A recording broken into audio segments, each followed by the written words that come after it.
And the South China Sea dispute between the Philippines and China continues to simmer meanwhile. A suspected Chinese submarine drone was found in Philippine waters. The Philippines claiming the drone was being used for reconnaissance. The recovered drone is just the latest flashpoint in a region teetering on the edge of conflict. The incident is the latest in Beijing's escalating assertiveness and Manila's determined pushback to safeguard its maritime sovereignty. In signs of growing aggression, China's Coast Guard and maritime militia have regularly intruded into the Philippines' exclusive economic zone, targeting vessels with near-violent encounters. Tensions peaked last June when Chinese Coast Guard ships clashed with Philippine military vessels near Second Thomas Shoal. Beijing accused the Philippine vessels of illegal trespass, while Manila claimed the shoal lies squarely within its EEZ. The confrontation left Philippine ships damaged and supplies depleted, highlighting the overwhelming mismatch between the maritime capabilities of the two sides. Sabina Shoal, for those uninitiated, is a disputed low-tide elevation atoll in the northeast of the Spratly Islands, South China Sea.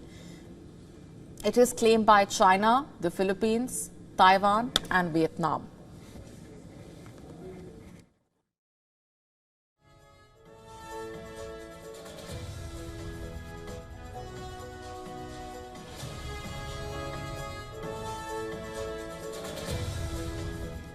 In fact, the Philippine government has accused China of behaving like Vikings as Beijing continues massing vessels near contested reefs like Sabina and Second Thomas Shoals. These clashes are straining Manila's resources, stretching the delicate balance between defending its western waters and addressing piracy and smuggling across its archipelago of over 7,000 islands.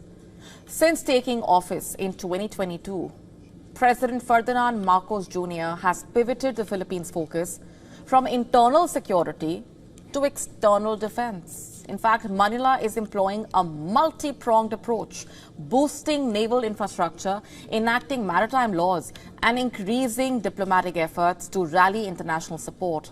Yet the latest drone recovery raises urgent questions. How far is China willing to push really, and how long can the Philippines hold its ground? With Beijing's actions becoming more provocative, clearly in the new year, the South China Sea remains a volatile flashpoint with global implications. Our next story is about time. The question is, can you reverse time? Scientists say possibly yes. Let's tell you what researchers at the University of Toronto have done. They've made a groundbreaking discovery. They have shown that negative time is not just a theoretical concept, but a tangible phenomenon. You see, scientists at the institution showed through an innovative quantum experiment that light appears to emerge from a material before entering. Physicists, in fact, conducting the research, their work focused on how light interacts with matter, particularly atomic excitation. In this process, photons energize atoms, causing electrons to jump to higher states. And when the electrons return, they emit energy, causing a light delay. Surprisingly, in their study, they found that this delay can appear reversed, hinting at negative time. This overturns several decades of prevailing ideas about the nature of time. While the term negative time might sound like a concept lifted from science fiction, scientists hope that it will spark deeper discussions about the mysteries of quantum physics.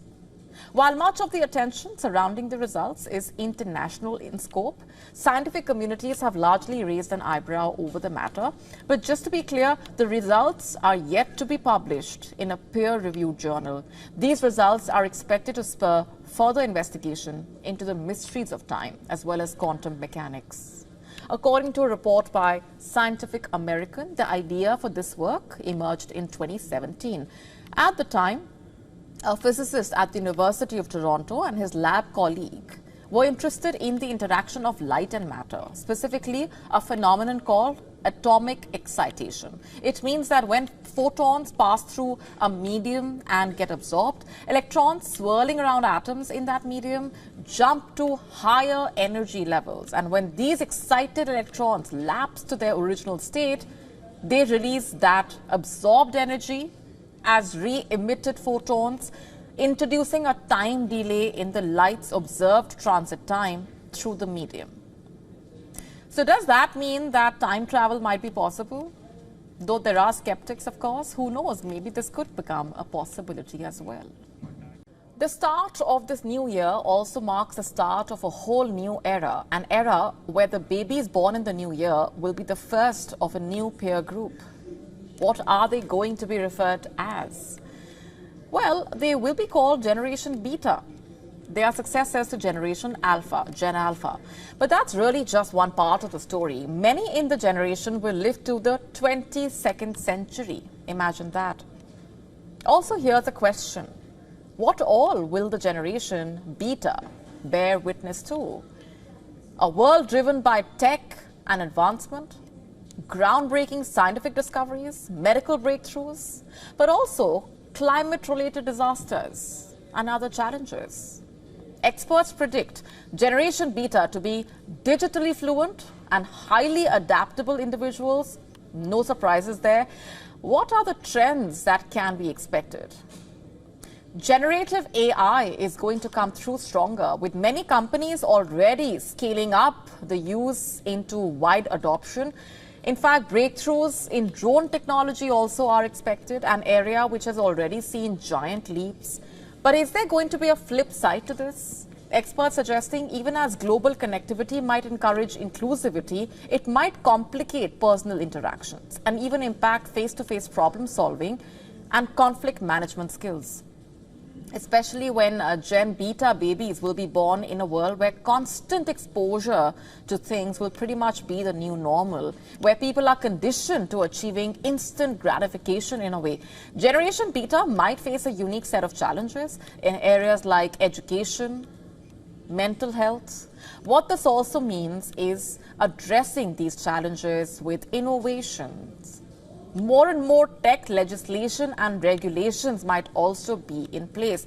Also, just think about living in an age where miracle cures for complex diseases could be on the horizon and could be a lived reality, no longer just a distant dream, which basically means that Generation Beta might be able to experience the very best of modern medicine in their lifetimes, such as a vaccine for cancer, as claimed by Russia, has already been dominating headlines.